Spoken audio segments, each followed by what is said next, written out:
Police भरतीसाठी गेलेल्या 26 वर्षीय तुषारचा जो आहे तो अंत झाला. धावता धावता तो कोसळला व तुषार जो आहे तो ह्या जगात सध्या नाहीये.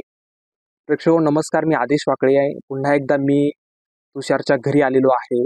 अहमदनगर जिल्ह्यातील संगमनेर तालुक्यातील कोठे बुद्रुक हे तुषार भालकेचं गाव आहे. सध्या हे जे युवक, मी कॅमेरामॅनला विनंती करेल की ह्या युवकांना दाखवावं. हे जे युवक आहेत हे सगळे तुषारचे मित्र आहेत. आपण जर पाहिलं तर ज्या तुषारजी पोलीस भरतीची तयारी करत होता त्या तयारीमध्ये हे सगळे मित्र जे आहेत त्याचे रूममेट काही होते, त्याला त्याच्या बरोबर म्हणजे त्याचे मित्र आपण जे म्हणतो ते हे सगळे आहेत. हे सगळे पुण्यात राहणारे स्थायिक आहेत, मात्र हे देखील पोलीस भरतीची तयारी करतात. आणि ज्या वेळेस तुषार भालकेचा जे आहे ते धावत असताना तो ज्या वेळेस पडला तर ह्याच मुलांनी जसं की हे सांगतायत की आम्हीच त्याला उचललं. सध्या हा मित्र माझ्या बरोबर आहे. दादा, काय बरं सगळा प्रसंग मला घडला होता, मला पहिल्यापासून नक्की सांग काय झालं. मी संग्राम भरत झेंडे. मी तुषारला 3 वर्षापासून ओळखतो. आम्ही 4 जण एका रूममध्ये राहतो. तुषार 4 वर्षापासून पोलीस भरतीची तयार करत आहे. 4 वर्षापासून कंटिन्यू ॲड नसल्यामुळे तो प्रयत्न करत आहे. मागच्या वर्षी तो ठाणेमध्ये 130 मार्क पडले, त्याला 132चा कट ऑफ लागला होता. तो 2 मार्कने हुकला होता. त्याचे प्रयत्न त्यांनी सोडले नाही. या वर्षी सुद्धा त्यांनी फॉर्म भरलेला होता. आणि ह्यावेळेस काल आमचं ग्राउंड होतं पुणे सिटीमध्ये. सकाळी आम्ही 4 वाजता निघालो. त्याचं माझं ग्राउंड एका दिवशी होतं, त्यामुळे आम्ही दोघं पण सोबत निघालो होतो. सकाळी 4 वाजता आम्ही शिवाजीनगर मैदानावरती आलो होतो. मैदानावरती आल्यानंतर आम्ही सुरुवातीला आमचं डॉक्युमेंट व्हेरिफिकेशन वगैरे सगळं झालं. टेस्ट नंबर दिले. आम्ही त्यावेळेस थोडं खाऊन घेतलं होतं. मैदान ठीकठाक होतं. नंतर एक 6:30च्या आसपास आम्हाला मैदानावरती घेऊन गेले. 7 वाजता आमचा एक इव्हेंट झाला. पहिल्यांदा गोळा टाकला आमचा, त्याचा आउट ऑफ गेला गोळा. 9 मीटर त्याने गोळा टाकला. त्याची तयारी चांगली होती. खूप खूप दिवसापासून तो प्रॅक्टिस करत होता. नंतर एक 7:30 पावणे 8च्या आसपास आम्हाला 100साठी तयारी करायला लावली आणि एक 8 वाजता आमचं 100 मीटर स्टार्ट करायचं होतं. 100 मीटर स्टार्ट झालं आमचं. सोबत आम्ही दोघं पण 2.5 राऊंड सोबत पाहलो आम्ही. नंतर त्याचा हळूहळू त्याचं स्पीड कमी झालं. तो मागे पडत गेला. मी माझे 4 राऊंड कंप्लीट केले आणि फिनिश लाईनच्या पुढे जाऊन मी असं साईडला बसलो. मला मी मागे वळून पाहिलं तर तुषार दिसला नाही मला. नंतर मी त्याला इकडे शोधलं, दिसला नाही मला. एक फिनिश लाईनच्या मागे 30 मीटरवरती तुषार मला पडलेला दिसला तिथे. त्याच्या शेजारी कॉन्स्टेबल होते. कॉन्स्टेबल काय करत होते? कॉन्स्टेबल त्याचे पायाचं थोडं नॉर्मल फ्रॅक्चर आलं होतं त्याला, त्यामुळे त्याच्या पायाची थोडी मालिश करत होते, पायाची मालिश करत होते. तो बोलला तुझ्याशी त्यावेळेस? हो, त्यावेळेस तो बोलला. त्यावेळेस तो शुद्धीमध्ये होता, पडला होता त्यावेळेस. नंतर मी तिथे त्याच्यापाशी गेलो. नंतर स्ट्रेचर आणलं, त्याला स्ट्रेचरवरती टाकलं. तिथून त्याला मेडिकल कॅम्पला घेऊन गेले. मेडिकल कॅम्पला घेऊन गेल्यानंतर त्याचे पाय पूर्ण पॅक झालेले होते. पाय पूर्ण पॅक झाल्यानंतर आम्ही त्याचे पायाची थोडी मालिश करतो आणि पाय मोकळे करत होतो त्याचे. एक 5-10 मिनिटानंतर तो म्हटला माझे पाय ठीक आहेत, पण मला वरती माझा ऊर भरून आला. तो पूर्ण त्याला श्वास घ्यायला तर त्रास होत होता. श्वास घेता येत नव्हता त्याला. त्याच्या पोटात पण खूप दुखत होतं. त्या टायमाला तिथं मग कर्मचारी आणि वैद्यकीय अधिकारी होते. त्यांनी मग 108 मध्ये ॲम्ब्युलन्स बोलून घेतली आणि ॲम्ब्युलन्समध्ये टाकलं त्याला. ॲम्ब्युलन्समध्ये टाकलं त्याला ऑक्सिजन लावलं. त्याचे ऑक्सिजन लेवल पूर्ण कमी डाऊन झाले ते ऑक्सिजन लेवल त्याचे. तिथून डायरेक्ट ससून हॉस्पिटलमध्ये घेऊन गेले आणि अतिदक्षता विभागामध्ये घेऊन गेले आम्हाला. तिथं अतिदक्षता विभाग तो फक्त नावापर्यंत. तुषार तुमच्याशी बोलत होता का? नाही, तुषार ज्यावेळेस ॲम्ब्युलन्समध्ये टाकला त्यावेळेस तो बेशुद्ध अवस्थेमध्ये होता.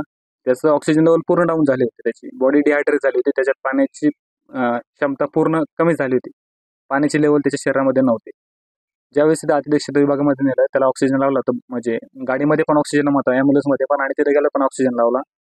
तो तिथे ससूनमधला अतिदक्षता विभाग हा फक्त नावाला होता. तिथे एक सुद्धा तज्ज्ञ डॉक्टर नव्हता. जिथे अतिदक्षता विभागामध्ये घेऊन गेलो होतो आम्ही, तिथे सगळे शिकाऊ डॉक्टर होते. प्रेक्षक हा जो मित्र सांगतोय ही बाब जर खरी असेल तर हे एक धक्कादायक वास्तव आहे.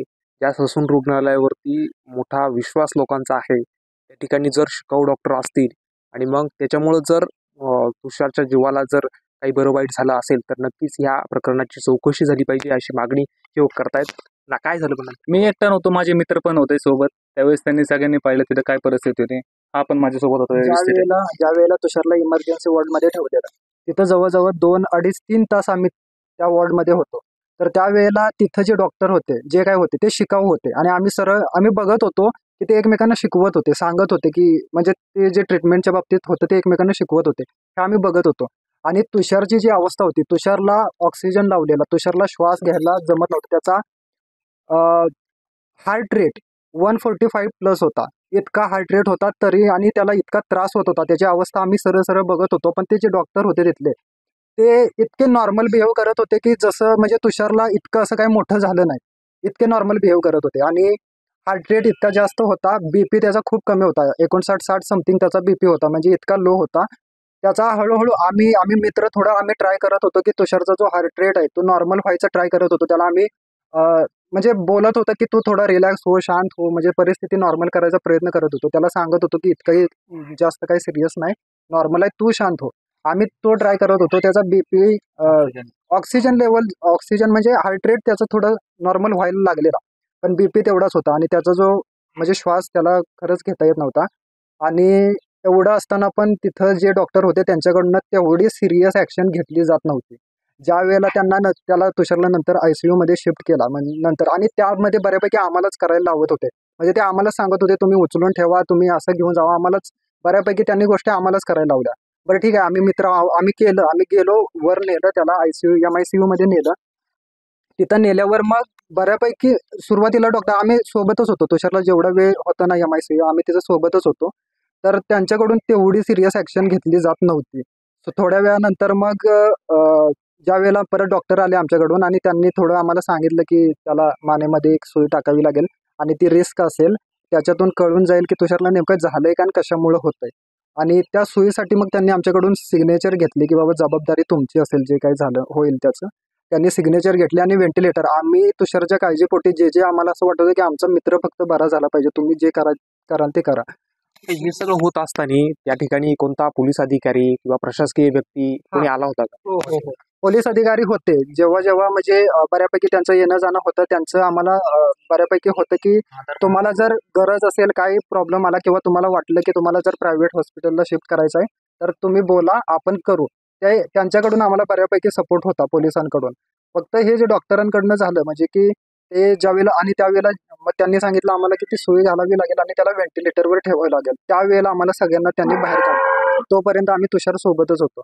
ज्या वेळेला त्यांनी आम्हाला बाहेर काढलं, पुढच्या थोड्याच वेळामध्ये आम्हाला परत असं कळलं की तुषारचे हृदय थांबलंय. थोड्याच वेळानंतर आम्हाला कळलं, अर्ध्या 1 तासात. म्हणजे हा, म्हणजे मित्रा, तू काय करतो बरं? तू कोणतं गाव, तुझं गाव कोणतं? मी सातारचा आहे. मी पण पोलीस भरती. किती किती दिवसापासून तू पोलीस भरती करतो? मी माझी ही पहिली भरती आहे, आणि 3-3.5 महिने झालं मी भरतीची तयारी करतोय. त्यामध्ये संग्राम आणि तुषार हे दोघं माझी तयारी करून घेत आहेत.